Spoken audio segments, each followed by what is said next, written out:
விக்ரம் இருக்கார்ல, விக்ரம் வந்து இப்போ ஐ படம் நடிச்சு முடிச்சிட்டார். ஆல்மோஸ்ட் முடிஞ்சிடுச்சு அந்த படம் இல்லையா? இப்போ அடுத்த படம் வந்து அவர் கமிட் ஆயிருக்காரு. யார் கூட அப்படின்னா விஜய் மில்டன் டைரக்டர் கூட. இன்னும் படம் பேர்லாம் இன்னும் வைக்கல, ஜஸ்ட் கமிட் ஆயிருக்காரு அடுத்த படத்துக்கு. விஜய் மில்டன் யாருன்னு தெரியும்ல? அதான் கேட்கணும். கோலி சோடா படத்தோட டைரக்டர்ப்பா. ஓ அவர். Okay okay super. சொன்ன உடனே அடிப்பது கோலி சோடா மாதிரி உன் கண்ணு போகுது. சரி சரி. சோ அவர் வந்து இதுக்கு முன்னாடி வந்து அழகா இருக்கிறாய் பயமா இருக்கிறது அந்த படம் எடுத்தாரு. அதானா ஃப்ளாப் ஆயிடுச்சு. ஓகே ஃப்ளாப் ஆயிடுச்சு. அதுக்கப்புறம் வந்து அவர் கேமராமேனா கொஞ்ச நாள் ஒர்க் பண்ணிட்டு இருந்தாரு. அவனால அவரோட டைரக்ஷனோட அந்த ஆர்வம் வந்து அவர் விட்டு போல இருக்கு.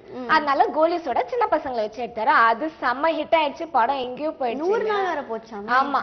கோலிஸோட கூட வந்த படம் எல்லாத்தையுமே கம்பேர் பண்ண பார்க்கும்போது கோலிஸோட தான் வந்து ரொம்பவே நல்லா ஓடுச்சு அப்படின்னு ஒரு இன்ஃபர்மேஷனும் கிடைச்சது இல்லையா?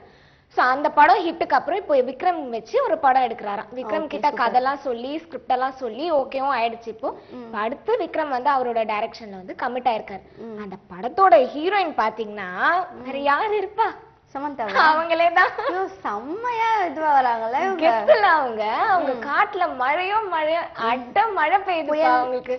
விஜய் கூட நடிக்கிறாங்க, சூர்யா கூட நடிக்கிறாங்க, கெத்து பண்ணிட்டு இருக்காங்க சமந்தா. சோ இந்த படத்துல வந்து அமெரிக்கால இந்த படத்துக்கும் ஏன் வந்து அவர் சமந்தாவே போட்டாரு அப்படின்னு சொன்னாக்கா, தெலுங்குலயும் சரி தமிழ்லயும் சரி அவங்கதான் டாப் ஹீரோயினா இப்போதைக்கு இருக்காங்க. சோ அழகு புயல் அப்படி இப்படின்லாம் வேற சொல்லிட்டு இருக்காங்க சமந்தாவை. சோ படம் வந்த பேரு படம் எப்படி இருக்கு, என்ன ஏது, என்ன டைட்டில் வைக்கிறாங்க, இனிமேல் தான் அதெல்லாம் யோசிப்பாங்க. சோ அந்த பேரு பாப்போம் அதெல்லாம்.